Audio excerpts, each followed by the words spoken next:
sono i tipici disegni inconfondibili dello stile di Haring.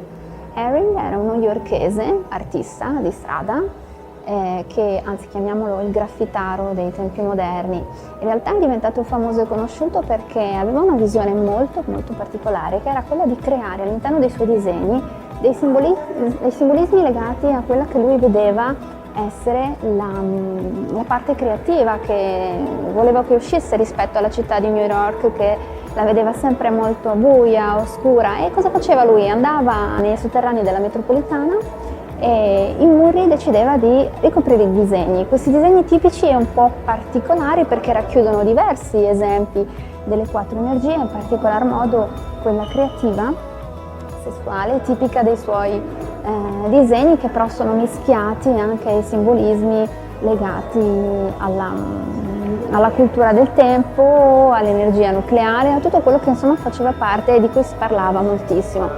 Tra l'altro è diventato famoso anche proprio per lo stile che aveva nei suoi disegni, legato proprio a tutti i contorni che andavano a delineare i disegni stessi.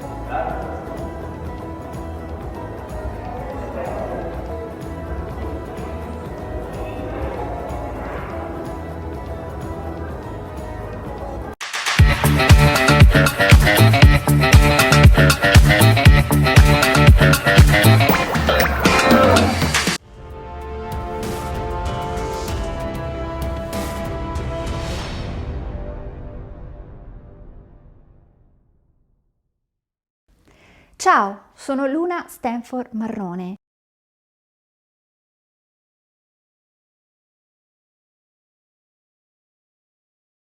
E non sono soltanto una ricercatrice studiosa e appassionata di simbologia, ma sono nata e cresciuta nei simboli.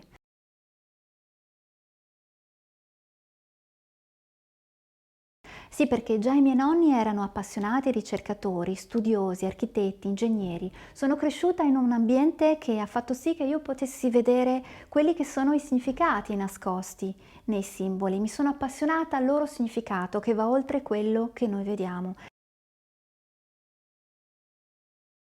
È un significato che raggiunge l'anima.